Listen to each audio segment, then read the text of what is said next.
Go. Happy spring, everyone. Now that spring is here, finally, it's time to really start thinking about your garden or maybe starting a garden at home. So we have had a garden for the past 3 years, our square foot garden at the YMCA, and many of your members have seen it and have had produce from it or have had your kids in camp.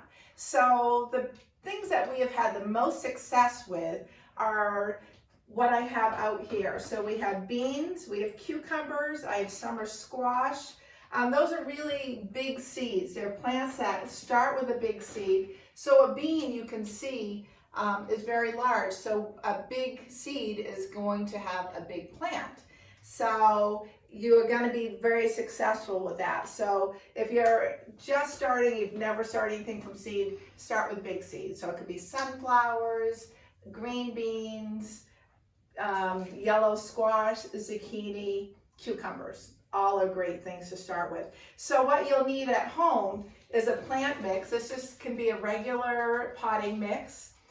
You also will need something to put the dirt in. So I happened to go in the basement and found these. So these are peat pots. If you don't have peat pots, feel free, and I don't know if you saved any of these. I saved these from some little plants I bought last year.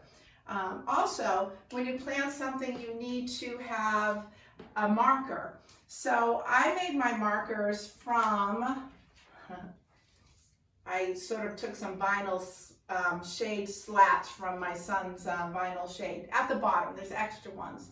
So these are wonderful.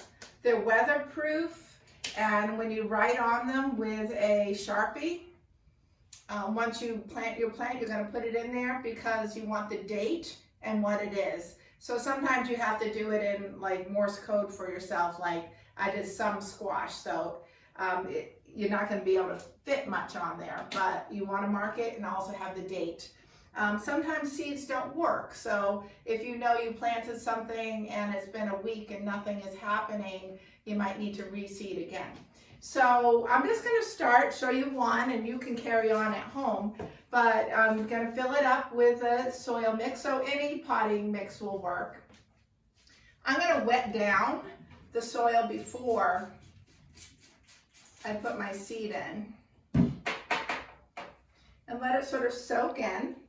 And then a seed about this big will probably, and you can see on your the envelope, it will say how deep it should go. I'm going to say this one should be about 1/2 inch. So I'm just going to make a little hole, put it in there, and cover it up nicely. There we go. And then you want to squirt it a little bit again. And you're just going to carry on with all your seeds. So I'm marking that. That was a greenie beanie. And there he goes right there. And I'm just going to fill up this whole tray. After you fill up the tray, you want to cover it with some saran wrap.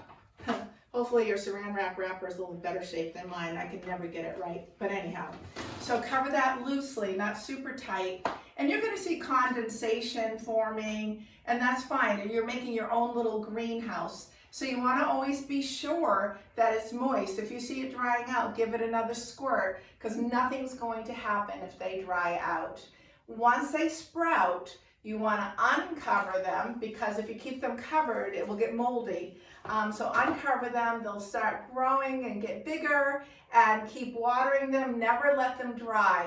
And especially when you have a very small pot, they dry out very quickly. So always keep them moist, and when they get to a certain height and it's warm enough outside, and probably around Memorial Day, is when you can start putting your plants outside after the danger of freeze is over. But you don't want to just put them outside, you want to harden them. That means you bring your little plants outside, put them outside for an hour, hour and a half, and bring them back in. Because if the plants have been inside, they're used to no wind, they're not used to direct sunlight. So give them a chance to acclimate before you actually put them in your garden. So this will give you time, if you haven't made your own raised bed, to look up plans for a raised bed. I have 2 here, and we also have 8 at the YMCA. And also, if you do not have a garden to put your plants in, bring them to me and I will plant them, or we can plant them together at the Y. So I really look forward to seeing your plants. Maybe you could post some pictures of their progress, and I will give you some progress reports for mine. Take care, stay safe and well.